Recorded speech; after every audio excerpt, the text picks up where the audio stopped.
2013 எடுத்த படம் 2025 first hit. என்ன மாதிரி எடுத்துருப்பாப்ல அந்த மதராஜா படத்தை. ஓகே, அவ்வளோ ஒரு சூப்பரான படம்.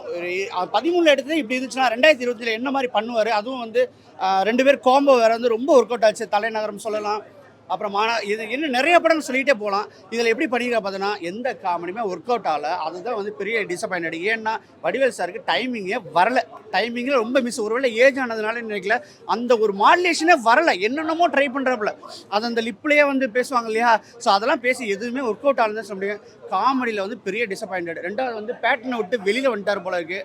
அது வந்து ரொம்ப இதாக இருக்குது. சுந்தர்சி சார் படம் மாதிரியே தெரில. டைரக்ஷன் நீங்கள் தானா இல்லை எவனா வச்சு பண்ணிங்களான்ற அளவுக்கு இருக்குது. இதே செகண்ட் பார்ட்டுக்கு வேறு வெக்கமே இல்லாமல் லீடு வேறு கொடுத்துருக்காங்க. ஒன்றுமே முடியல. அவங்க படம் பார்த்தவங்களுக்கு தெரியும். எத்தனையோ தடவை வந்து ப்ரிவியூ போட்டு பார்த்துருப்பாங்க. எங்கேயோ மிஸ் ஆகுது, சரி நம்ம ஏதாவது பண்ணணும்னு சொல்லிட்டு எதுவும் பண்ணாமல் எல்லாம் பார்ப்பாங்கன்னு சொல்லிட்டு நாங்கள் நம்பி விட்டார்னு நினைக்கிறேன். காமெடி எதுவுமே உட்காட்டதுனா இந்த படம் வந்து பார்த்தீங்கன்னா பிலோ ஆவரேஜில் போய் முடிஞ்சதை சொல்ல முடியாது. 2 நிமிஷம் கிட்ட எதுவுமே எங்கேஜில் போகும். ஃபைட்ஸ் இல்லை.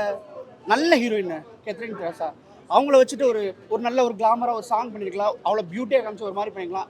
அங்கேயும் மிஸ்ஸிங். எல்லாருமே வாத்தியார், பிடி வாத்தியார்னு சொல்லும் போது அந்த ஒரு திமிரு படத்துலாம் வந்து ஒரு வார்டனா பண்ணிட்டு வடிவேலுக்கு என்ன மாதிரி காமெடி இருக்கும், ஸோ அந்த மாதிரி கூட பண்ணாமல் ஒன்றுமே இல்லாமல் சும்மா ஃப்ளாட்டாக முடிச்சிருக்காங்க. கருத்தா வாட்டை டெல்லிங் கருத்து ஒன்றுமே இல்லை ப்ரோ. ஒன்றுமே இல்லை. கருத்துக்கு வேலை இல்லை, கதைக்கு வேலை இல்லை, காமெடிக்கு வேலை இல்லை, ஃபைட்ஸுக்கு வேலை இல்லை, ஒன்றுமே இல்லை.